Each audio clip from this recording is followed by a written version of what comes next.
Policy बाजार पर 1 करोड़ रुपए का टर्म लाइफ इंश्योरेंस केवल 450 रुपए महीने से शुरू। वाह! कुछ अहम मुद्दों पर आज बात करेंगे।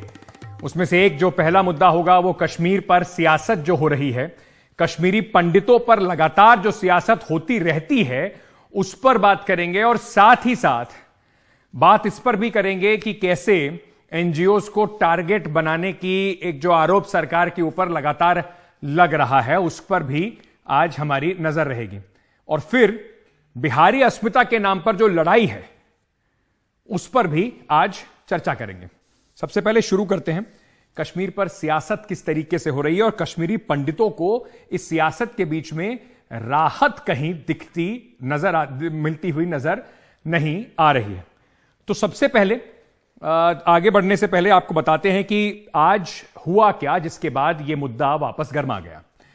मनोज सिन्हा जो कश्मीर के लेफ्टिनेंट गवर्नर हैं, उन्होंने एक ऐलान किया कि कश्मीरी पंडितों में जो सरकारी नौकरियों में कश्मीरी पंडित हैं उनको, क्योंकि वो अपने नौकरी पर नहीं आ रहे हैं, इस वजह से उनकी जो तनख्वाह है, जो सैलरी है, उनको वो नहीं मिलेगी। अब ऐसा उन्होंने क्यों कहा?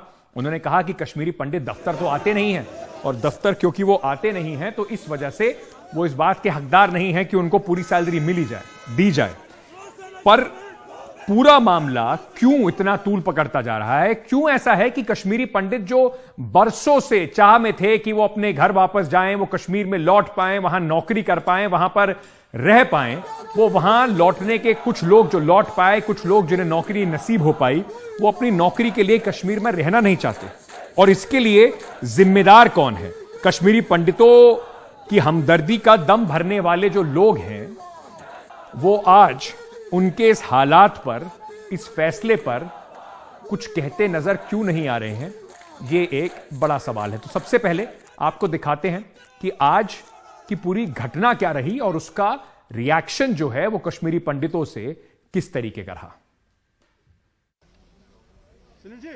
जम्मू कश्मीर के उपराज्यपाल मनोज सिन्हा ने चेतावनी दी है कि वो कश्मीरी पंडित जो अपने घरों में बैठे हैं और दफ्तर नहीं जा रहे हैं, सरकार उनको तनख्वाह नहीं देगी।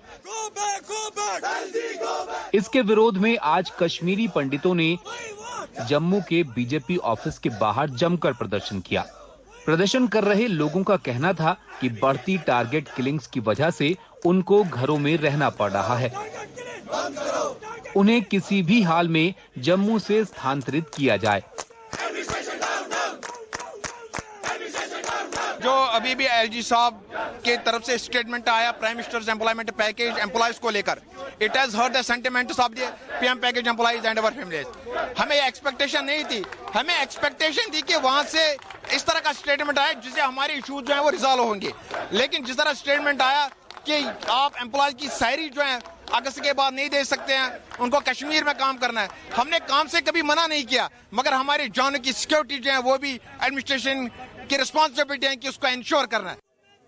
उपराज्यपाल मनोज सिन्हा ने कहा कि उनका संदेश कश्मीरी पंडितों के लिए साफ है और उन्हें ये समझना चाहिए। 31 अगस्त तक की तनख्वाह सबको दे दी गई, लेकिन अब ये नहीं हो सकता है कि घर बैठ करके तनख्वाह दी जाए। ये बात एक क्लियर एंड लाउड मैसेज है, ये सबको सुनना चाहिए, समझना चाहिए। बीजेपी मुख्यालय के बाहर प्रदर्शन करने पहुंचे कश्मीरी पंडितों को बीजेपी के नेताओं ने भरोसा दिलाया कि पार्टी उनके लिए एक ट्रांसफर पॉलिसी का समर्थन करती है और ये पॉलिसी हर हाल में लाई जाएगी। भैणां साड़ियां रोन ते फिर साडा इत्थे होने दा मकसद ही कोई नहीं है। वादा करने कि ट्रांसफर पॉलिसी करवाइए रहोगे भावें जो मर्जी होए।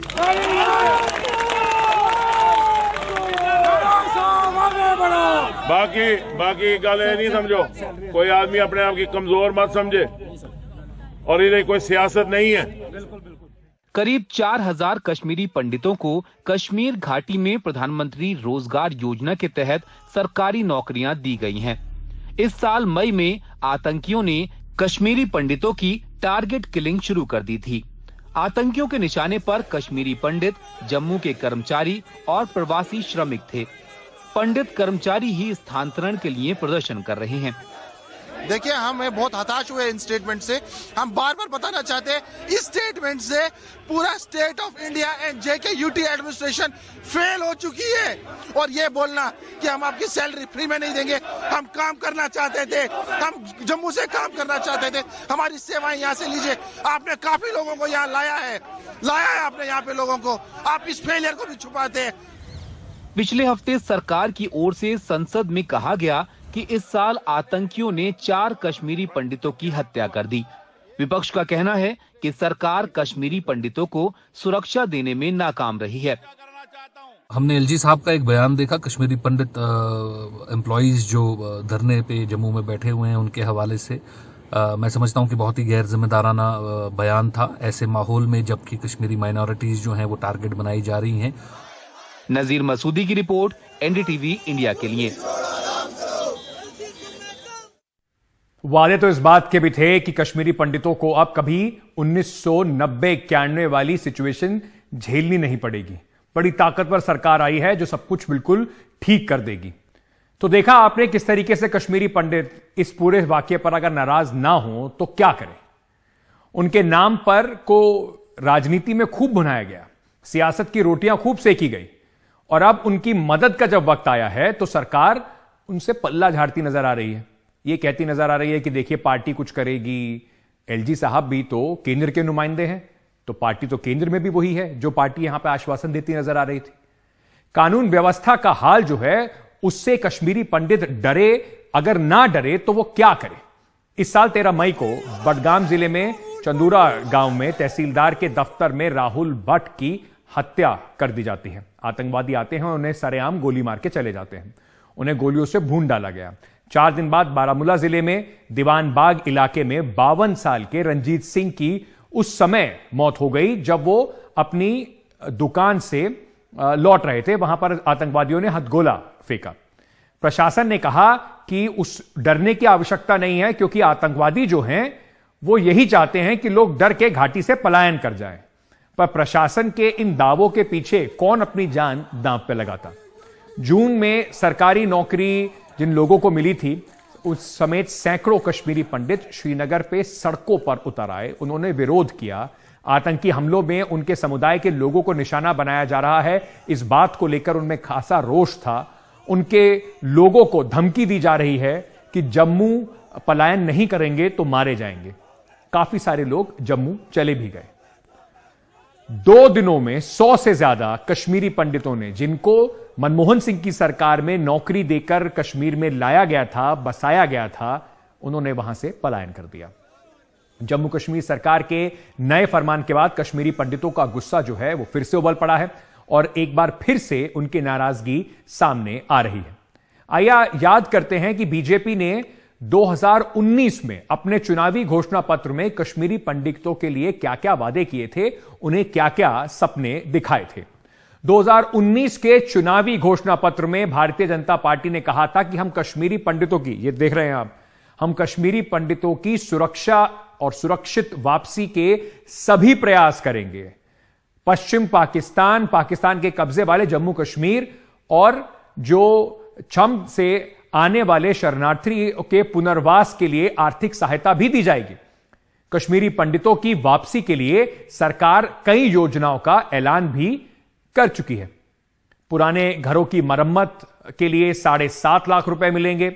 हर महीने प्रति व्यक्ति 3,250 रुपए दिए जाएंगे और हर महीने प्रति व्यक्ति 9 किलो चावल, 2 किलो आटा, 1 किलो चीनी भी कश्मीरी पंडितों को मुहैया कराई जाएगी।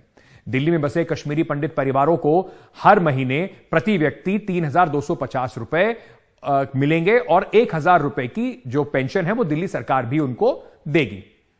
क्या कश्मीरी पंडितों के साथ इंसाफ हो रहा है या उनका सिर्फ इस्तेमाल एक तरीके से धार्मिक भावनाएं या किसी तरह का एक माहौल पैदा करने के लिए बस किया जाता है?